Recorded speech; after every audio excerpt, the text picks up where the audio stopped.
കുറുവാ സംഘം കുണ്ടന്നൂരിൽ എത്തിയത് 3 മാസങ്ങൾക്ക് മുൻപാണ്. പിടിയിലായ സംഘം സ്ഥിരം ശല്യക്കാരാണെന്ന് നാട്ടുകാർ വ്യക്തമാക്കുന്നു. നാട്ടുകാരുടെ ഉറക്കം കെടുത്തിയ കുറുവാ സംഘത്തെ അതിസാഹസികമായാണ് പോലീസ് മണിക്കൂറുകൾ നീണ്ട തെരച്ചിലിനൊടുവിൽ കീഴ്പ്പെടുത്തിയത്.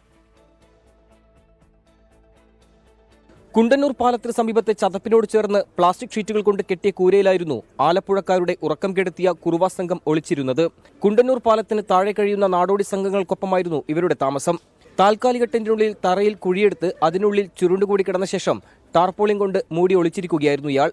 മാസങ്ങൾക്ക് മുൻപ് ഇവിടെയെത്തിയ സംഘം സ്ഥിരം ശല്യക്കാരായിരുന്നുവെന്ന് പാലത്തിന് താഴെയുള്ള താമസക്കാർ പറയുന്നു. ഞങ്ങൾ പറഞ്ഞ് ഇവിടെ നിൽക്കണ്ട, നിങ്ങൾ പൊയ്ക്കോ എന്ന് പറഞ്ഞപ്പോൾ നിങ്ങൾ കെട്ടിവെച്ച പാലമാണോ ചെയ്തതാണോ? അല്ലല്ലോ, സർക്കാർ കെട്ടിവെച്ചല്ലേ, അപ്പോൾ ആര് വരെ ഇവിടെ വന്ന് നിൽക്കൂ അങ്ങനെ പറഞ്ഞായിരുന്നു. അപ്പോൾ ഞങ്ങൾ ഇവിടെ നിന്ന് പൊക്കോളെന്ന് പറഞ്ഞപ്പോൾ അവർ പോയിട്ടില്ല. മണികണ്ഠനെയും സന്തോഷ് സെൽവത്തെയും കസ്റ്റഡിയിലെടുക്കുന്നതിനിടെയാണ് സ്ത്രീകൾ ഉൾപ്പെടെയുള്ള സംഘം പോലീസിനെ വളഞ്ഞത്.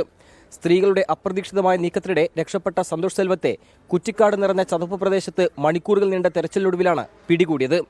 കുണ്ടന്നൂരിൽ നിന്ന് അഭിജിത്തിനോടൊപ്പം നിതിൻ അംബുജൻ, 24.